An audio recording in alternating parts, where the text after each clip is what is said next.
Hi good morning. त्वमेव माता च पिता त्वमेव त्वमेव बन्धुश्च सखा त्वमेव त्वमेव विद्या द्रविणं त्वमेव त्वमेव सर्वं मम देवदेव. ശ്രീമദ് ഭഗവത്ഗീത 7-ാം അധ്യായം ജ്ഞാനവിജ്ഞാനയോഗം 3-ാമത്തെ ശ്ലോകമാണ് ചൊല്ലുന്നത്. മനുഷ്യാണാം സഹസ്രേഷു കശ്ചിദ് യദതി സിദ്ധയേ യദദാമഭി സിദ്ധാനാം കശ്ചിൻ മാം വേത്തി തത്വദാ. മലയാളം: ആയിരത്തിലൊരുത്തൻ താൻ യജ്ഞിക്കും സിദ്ധി നേടിടാൻ, യജ്ഞിപ്പവരിലേകൻ താൻ വ്യക്തമെന്നെ അറിഞ്ഞിടും. നല്ല ക്ലിയറായിട്ട് എഴുതിയിട്ടുണ്ട് മലയാളത്തിൽ. മനുഷ്യാണാം സഹസ്രേഷു, ആയിരക്കണക്കിന് മനുഷ്യന്മാർക്കിടയിൽ, കശ്ചിത് സിദ്ധതേ യദതി, ഒരുവനാണ് ഒരു യോഗസിദ്ധിക്ക് വേണ്ടിയിട്ട് ആത്മസാക്ഷാത്കാരം നേടാനായിട്ട് ശ്രമിക്കുന്നത്. യദതാം സിദ്ധാനാം അഭി, പ്രയത്നിക്കുന്നവരുടെ കൂട്ടത്തിൽ തന്നെ കശ്ചിത്, ആരെങ്കിലും ഒരാൾ മാത്രമേ മാം തത്വദഹ വേത്തി, എന്നെ ശരിക്കും അറിയുന്നുള്ളൂ. അപ്പോൾ ആത്മസാക്ഷാത്കാരം നേടുകയാണ് പരമമായ ലക്ഷ്യം എന്ന് നമ്മൾ പറഞ്ഞു കഴിഞ്ഞു. അത് നേടാൻ വളരെയധികം ആൾക്കാർക്കൊന്നും ഓടിച്ചെന്ന് നേടാൻ പറ്റുന്ന കാര്യമല്ല. വളരെ അപൂർവമായിട്ട് ഉള്ള ആൾക്കാർക്ക് മാത്രമേ അങ്ങനെ ഇതിലേക്ക് തിരിയണമെന്ന് തന്നെ തോന്നുള്ളൂ. അപ്പോൾ ഒരു 10,000 പേര് തിരിഞ്ഞ് ഞാൻ ആത്മീയതയിലേക്ക് തിരിയട്ടെ എന്ന ഏതെങ്കിലും അവരുടെ ജീവിതത്തിലുണ്ടാവുന്ന ഓരോരോ അനുഭവങ്ങൾ വെച്ചിട്ടാണ് സാധാരണയായിട്ടും നമ്മൾ അതിലേക്ക് തിരിയുന്നത്. അങ്ങനെ അതിലേക്ക് തിരിയുന്നു, അതിൻ്റെ പാഠങ്ങൾ പഠിക്കുന്നു, അല്ലെങ്കിൽ അതിൻ്റെ പ്രഭാഷണങ്ങളോ അല്ലെങ്കിൽ ശ്ലോകങ്ങൾ ബുക്കുകൾ എല്ലാം വളരെ കുറച്ച് ആഴത്തിൽ പഠിക്കുന്നു. അങ്ങനെയൊക്കെ ചെയ്യുന്ന ഒരു 10,000 ആൾക്കാരുണ്ടെന്ന് വിചാരിച്ചു. ഏത് ലക്ഷം അല്ലെങ്കിൽ കോടിക്കണക്കിന് ആൾക്കാരിലാണ് ഈ 10,000 പറഞ്ഞത്. എന്നാലും അതിലേക്കൊരു ശ്രദ്ധ, അതായത് ഇത് മനസ്സിലാക്കണം. ചിലർ കുറേ വായിക്കും, ഇതെല്ലാം വായിച്ചു വെച്ചിട്ടുണ്ട്. എല്ലാ ബുക്കും ഞാൻ വായിച്ചിട്ടുണ്ട്, ശരിയാണ്. എന്ത് ചോദിച്ചാലും അതെല്ലാം ഞാൻ വായിച്ചിട്ടുണ്ട്. ആത്മീയത ഉള്ള ബുക്കുകളാട്ടോ പറയുന്നത്. പക്ഷേ പ്രത്യേകിച്ച് ഒന്നും മനസ്സിലാക്കിയിട്ടുണ്ടാവില്ല. അങ്ങനെ വായിക്കുന്ന ഒരു കണക്കിന് അത് ഒരു വേസ്റ്റ് തന്നെ പറയാം. അപ്പോൾ അതിലേക്ക് തന്നെ എനിക്ക് മനസ്സിലാക്കണം, ഇത് കഠിനമായിട്ട് എന്താണ് ഭഗവാൻ എന്നുള്ളത് മനസ്സിലാക്കണം. ആത്മസാക്ഷാത്കാരം നേടുക എന്നൊക്കെ പറയുന്നത് കേട്ടിട്ടുണ്ട്. ജീവാത്മാവ്, പരമാത്മാവ്, അങ്ങനെ പല വാക്കുകളും നമ്മളിപ്പോൾ ഭഗവത്ഗീതയിൽ ഉപയോഗിക്കുന്നുണ്ട്. ഇതൊക്കെ എന്താണ് എന്നൊന്ന് എനിക്ക് അറിയണമെന്ന് തോന്നുന്നവർ വളരെ കുറച്ചായിരിക്കും. ഇനി അങ്ങനെ അറിയണം എന്ന് തോന്നിക്കഴിഞ്ഞാൽ തന്നെ അതിൽ ഒരാൾക്കോ മറ്റോ മാത്രമേ ഫലം സിദ്ധിക്കൂ. എന്നാൽ ഒന്നിൽ കൂടുതൽ സിദ്ധിക്കില്ലേ എന്ന് വെച്ചാൽ ചാൻസ് വളരെ കുറവാണ്. 1-2 പേർക്ക്, കൃത്യം 1 എന്നല്ല പറയുന്നത്, അത്രയും വിരളമാണ്. ഇത് നേടുക എന്നുള്ളത് അത്രയും കഷ്ടപ്പാടുള്ള കാര്യം തന്നെയാണ്, എളുപ്പവഴിയൊന്നും അല്ല എന്നർത്ഥം. അപ്പോൾ ഇതിനെയൊക്കെ പറ്റിയിട്ട് കേൾക്കാനോ അല്ലെങ്കിൽ ഇതിനെപ്പറ്റി പറയാനോ തന്നെ ആളെ കിട്ടുക എന്നുള്ളത് വളരെ അത്ഭുതകരമായിട്ടുള്ള കാര്യമാണ്. കാരണം വളരെ വിരളാണ് അതെല്ലാം. അപ്പോൾ അതിന് കാരണം എന്താണ്?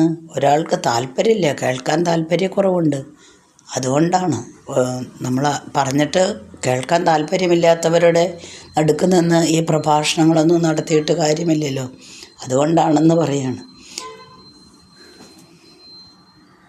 നമ്മൾ സ്കൂളിലെ പാഠഭാഗങ്ങൾ ഫിസിക്സ്, കെമിസ്ട്രി, സോഷ്യൽ സ്റ്റഡീസ് അങ്ങനെയുള്ള വിഷയങ്ങൾ പഠിക്കുന്ന പോലെയല്ല ആധ്യാത്മികമായിട്ടുള്ള ശാസ്ത്രം പഠിക്കുന്നത്.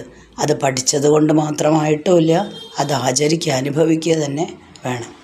അപ്പോൾ അതിനൊരു ഉത്സാഹം വേണം എന്നുള്ള തോന്നുന്ന ജനങ്ങൾ വളരെ കുറവായിട്ടേ ഉണ്ടാവുള്ളൂ എന്നാണ് ഈ പദ്യത്തിൽ പറഞ്ഞത്. എത്രയോ പേര് കേൾക്കും അല്ലേ? ഒരു പ്രഭാഷണം നടക്കുകയാണെങ്കിൽ എത്രയോ പേര് കേട്ടിരിക്കുന്നുണ്ടാവും.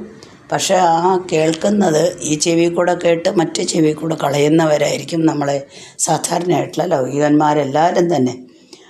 ഇങ്ങനെ ഞാൻ ആയാലോ, ഈ പ്രഭാഷണത്തിലൊക്കെ പറയുന്നത് വളരെ നല്ല കാര്യങ്ങളാണ്, എന്നാൽ ഞാനും ഇതുപോലെ ഒന്ന് ജീവിക്കാൻ ശ്രമിച്ചാലോ, കാരണം അത്രയ്ക്കും പരമാനന്ദം ലഭിക്കും എന്ന് പറയുന്നത് ഉറപ്പ് തരികയാണ് ഭഗവാൻ. അങ്ങനെയാണെങ്കിൽ എനിക്കും അങ്ങനെ ആയാൽ എന്താ എന്ന് ചിന്തിക്കുന്നവർ 1000-ൽ 1 മാത്രമേ ഉണ്ടാവുള്ളൂ എന്ന് മാത്രം. അവർക്കാണ് എന്ത് കിട്ടുന്നത്? ആത്മസാക്ഷാത്കാരം ലഭിക്കുന്നത്. അപ്പോൾ എല്ലാവർക്കും എന്തുകൊണ്ടാണ് അങ്ങനെ മനസ്സിലാക്കാൻ തോന്നാത്തത്? അത് നമ്മുടെ ഉള്ളിലുള്ള വാസനകൾ തന്നെയാണ്.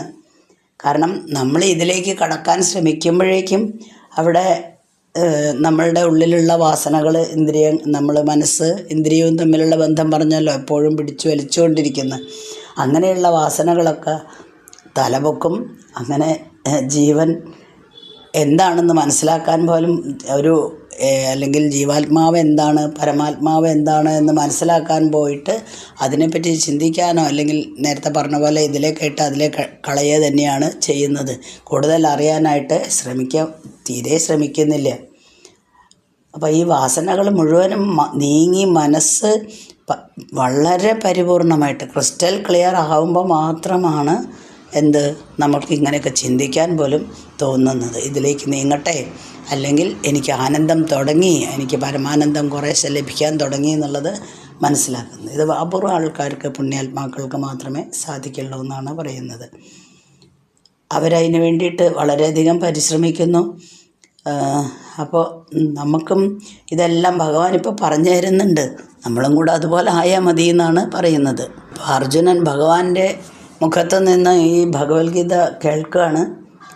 ഈ ഭഗവത്ഗീത നമ്മളിപ്പോൾ കേട്ടുകൊണ്ടിരിക്കുകയാണ്. അങ്ങനെ കേൾക്കുന്നതുകൊണ്ട് നമ്മളെല്ലാം ഒരു പുണ്യം ചെയ്ത ആൾക്കാരാണ്. കാരണം ഇത് കേൾക്കാനെങ്കിലും സാധിച്ചല്ലോ എന്നാണ് പറയുന്നത്. അങ്ങനെ സാധിക്കുന്നതാണ് ഈ ഗീതോപദേശം, ഭഗവാന്റെ ഗീതോപദേശം വഴി നമുക്ക് സാധിക്കുന്നത്. ഇനി നാലാമത്തെ ശ്ലോകം. ഭൂമിരാപോ നലോ വായു ഭൂമി ആപഃ അനലഃ വായു ഖം മനോ ബുദ്ധിരേവ ച അഹങ്കാര ഇതീയം മേ ഭിന്നാ പ്രകൃതിരഷ്ടഥ. മലയാളം. ഭൂ വെള്ളം, അനലൻ വായു, ഖം മനോ ബുദ്ധ്യഹന്തയം. ഇതാണ് പ്രകൃതിക്കുള്ളോരെട്ടു ഭേദങ്ങൾ ഓരുക. ഭഗവാൻ അർജുനനെ നമ്മൾ ജീവിക്കുന്ന പ്രകൃതിയിലേക്ക് ശ്രദ്ധ തിരിച്ചു കൊണ്ടുവരികയാണ് ചെയ്യുന്നത്. ഭൂമി ആപഃ അനലഃ വായു ഖം. ഭൂമി, ജലം, അഗ്നി, വായു, ആകാശം, മനഃ മനസ്സ്, ബുദ്ധി അഹങ്കാരം, ബുദ്ധി അഹങ്കാരം, ച ഇതിയേവ ഇങ്ങനെ, മേ ഇയം പ്രകൃതി എൻ്റെ ഈ പ്രകൃതി അഷ്ടഥ ഭിന്ന 8 വിഭജിച്ചിരിക്കുന്നു. ഈശ്വരനെ എവിടെ കാണുന്നുണ്ട് നമ്മൾ എന്ന് ചിലരെല്ലാം ചോദിക്കും. ഈശ്വരനൊന്നും കാണാൻ പറ്റുന്ന സാധനമല്ല, അതുകൊണ്ട് അതിൽ വിശ്വസിക്കേണ്ട ആവശ്യമില്ല എന്ന് വാദിക്കുന്നവരുമുണ്ട്. അപ്പോൾ അത് എവിടെയെന്നുള്ളതിന് നല്ല സംശയം ഉണ്ടെങ്കിൽ ഇതാ തീർത്തു തരാം. ഇതിലെല്ലാറ്റിലും നാം കാണുന്ന പ്രകൃതിയിൽ മുഴുവനായിട്ടും ഈ പറഞ്ഞ വസ്തുക്കളിലെല്ലാം തന്നെ എൻ്റെ സ്വരൂപമാണ്. ഇതിനെ 8 വിഭജിച്ചിരിക്കുന്നു. പഞ്ചേന്ദ്രിയങ്ങളും മനസ്സ്, ബുദ്ധി, അഹങ്കാരം ഇവയും കൂടുമ്പോഴാണ് 8 ഘടകങ്ങൾ വരുന്നത്. അപ്പോൾ ഈ ഘടകങ്ങളെല്ലാം ചേർന്നതാണ് ഒരു മനുഷ്യൻ. ആ മനുഷ്യനിൽ പ്രകൃതിയുടെ അംശങ്ങൾ ഏതാണ്, പുരുഷൻ്റെ അംശങ്ങൾ ഏതാണെന്ന് ഭഗവാൻ കൃത്യമായിട്ട് വിവരിച്ചു കൊടുക്കുകയാണ്. അപ്പോൾ ഈ പുരുഷൻ പ്രകൃതിയുമായിട്ട് താതാത്മ്യം പ്രാപിക്കുകയാണെങ്കിൽ സംസാര ദുഃഖങ്ങൾ അനുഭവിക്കാൻ ഇടയാവും. പ്രകൃതിയുമായിട്ടുള്ള ഈ കൂട്ടുകെട്ട് അവസാനിപ്പിക്കുമ്പോൾ സംസാര നിർമുക്തനായിട്ടുള്ള ജീവൻ പരമാത്മാവായിട്ടുള്ള ഭാവത്തിലേക്ക് നീങ്ങുന്നു, ഉയരുന്നു, ആനന്ദം ലഭിക്കുന്നു. ഇതെല്ലാം മനസ്സിലാക്കാൻ കുറച്ച് ബുദ്ധിയുള്ള ആൾക്കാർക്ക്, വിവേകികൾ എന്ന് നമ്മൾ വിളിക്കുന്നവർക്ക്, അല്ലെങ്കിൽ മഹാത്മാക്കൾക്ക്, ഇതെല്ലാം മനസ്സിലാക്കിയ ആൾക്കാരാണ് നമ്മൾ മഹാത്മാക്കൾ എന്ന് വിളിക്കുന്നത്. അവർക്ക് പെട്ടെന്ന് തന്നെ മനസ്സിലാകും. നമ്മൾ ലൗകികന്മാരായിട്ട് ജീവിക്കുന്നതുകൊണ്ട് ഇത് പറയുമ്പോൾ അത്ര നമുക്ക് മനസ്സിലാവില്ല. എന്നാലും പ്രകൃതിയിൽ ഉള്ള അംശങ്ങൾ ഏതാണ്, മറ്റ് അംശങ്ങൾ പഞ്ചമഹാഭൂതങ്ങൾ ഏതാണ്, മനസ്സ്, ബുദ്ധി, അഹങ്കാരം, ഇങ്ങനെ 8 ഘടകങ്ങൾ ചേർന്നതാണ് നാം എന്നത്, അല്ലെങ്കിൽ നാമും നാം കാണുന്ന പ്രകൃതിയിലെല്ലാറ്റിലും ഈശ്വരൻ എല്ലാറ്റിലും ഉണ്ട് എന്നുള്ളതിൻ്റെ തെളിവ് തന്നെയാണ് ഈ ഒരു പ്രസ്താവന. ഇപ്പം നേരത്തെ പറഞ്ഞു അപൂർവം ചില ആൾക്കാർക്കേ ഇങ്ങനെ തിരിയാൻ തോന്നുള്ളൂ എന്ന്. അങ്ങനെ തോന്നിക്കഴിയുന്നത് സത്വഗുണം കൂടുന്ന ആൾക്കാർക്കാണ് അങ്ങനെയൊക്കെ സാധാരണയായിട്ട് തോന്നുക. അപ്പോൾ അതിൽ നമ്മൾക്ക് എന്താണ് നമുക്ക് ദുഃഖവിമുക്തി നേടിത്തരുന്നത്, അല്ലെങ്കിൽ അതെങ്ങനെയാണ് കിട്ടുന്നത്, ഏത് വഴിക്കാണ് കിട്ടുന്നതെന്നും എന്ത് സാധനമാണ് നമുക്ക് മുക്തി അല്ലെങ്കിൽ ദുഃഖം മാറ്റി തരുന്നതെന്നും അറിഞ്ഞു കഴിഞ്ഞാൽ എന്നാൽ ശരി ഒന്ന് അനുഷ്ഠിച്ച് നോക്കട്ടെ എന്ന് നമുക്ക് തോന്നിക്കഴിഞ്ഞാൽ ഭാഗ്യമായി. കാരണം നമ്മൾ ഭഗവാന്റെ അടുത്ത് എത്തി തന്നെയാണ് അർത്ഥം. അപ്പം ഭൂമി എല്ലാറ്റിനും all the substances are made up of atoms and atoms combine together to form molecules എന്ന് നമ്മൾ പഠിപ്പിക്കുന്നുണ്ട്. എല്ലാ വസ്തുക്കളും ആറ്റങ്ങൾ കൊണ്ട് നിർമ്മിതമാണ്. ആറ്റങ്ങൾ കൂടിച്ചേരുമ്പോൾ തന്മാത്രകൾ ഉണ്ടാവുന്നു. അപ്പോൾ ഭൂമിയുടെ എല്ലാം തന്മാത്രയിൽ നിന്നാണ്. അപ്പോൾ ഭൂമിയുടെ തന്മാത്ര ഗന്ധമാണ്. ആപഹ ജലം, അതിൻ്റെ തന്മാത്ര രസമാണ്. അനലഹ അഗ്നി, അതിൻ്റെ തന്മാത്ര രൂപമാണ്. വായുവിൻ്റെ തന്മാത്ര സ്പർശമാണ്. ആകാശത്തിൻ്റെ തന്മാത്ര ശബ്ദമാണ്. ഇത് നാരായണീയത്തിലെ 5-ാം ദശകത്തിലെ 8-ാമത്തെ ശ്ലോകത്തിൽ വിവരിക്കുന്നുണ്ട്. ശബ്ദത്തിൽ നിന്ന് ആകാശത്തെയും, ആകാശത്തിൽ നിന്ന് സ്പർശത്തെയും, സ്പർശത്തിൽ നിന്ന് വായുവിനെയും, വായുവിൽ നിന്ന് രൂപത്തെയും, രൂപത്തിൽ നിന്ന് തേജസ്സിനെയും, പിന്നെ രസത്തെയും, ജലം, ഗന്ധം, ഭൂമി എന്നിവയെയും ഭഗവാൻ സൃഷ്ടിച്ചു. അപ്പോൾ പിന്നെ സംശയമൊന്നുമില്ല, ഭഗവാൻ എല്ലാറ്റിലും തന്നെ നിറഞ്ഞു നിൽക്കുന്നു എന്നുള്ളതിന് യാതൊരു സംശയവും ഇല്ല. അപ്പോൾ പഞ്ചേന്ദ്രിയങ്ങളും പിന്നെ മനസ്സ്, ബുദ്ധി, അഹങ്കാരം എന്നിവയും ചേർന്ന് 8ആയിട്ട് എന്നെ തന്നെ വിഭജിച്ചിരിക്കുന്നു. നമ്മൾ ഇന്ദ്രിയങ്ങൾ വഴി വിഷയങ്ങൾ സ്വീകരിക്കുന്നു. ആ വിഷയങ്ങളെ മനസ്സ് സ്വീകരിച്ച് ബുദ്ധിക്ക് കൊടുക്കുകയാണ്. ഇത് നമ്മളിതിന് മുന്നേയുള്ള ഒരു ചാപ്റ്ററിൽ പറഞ്ഞിട്ടുണ്ട്. ആ ബുദ്ധി അവയെ വിലയിരുത്തിയിട്ട് എന്താണ് അതിൻ്റെ ഒരു സത്ത എന്ന് പറയില്ലേ നമ്മൾ, അങ്ങനെ എടുക്കുകയാണ്. അതിനെ കുറച്ചും കൂടെ ചുരുക്കി അതിനെ വിലയിരുത്തി, വിശദമായി വിലയിരുത്തി സംശീകരിക്കുകയാണ് ചെയ്യുന്നത്.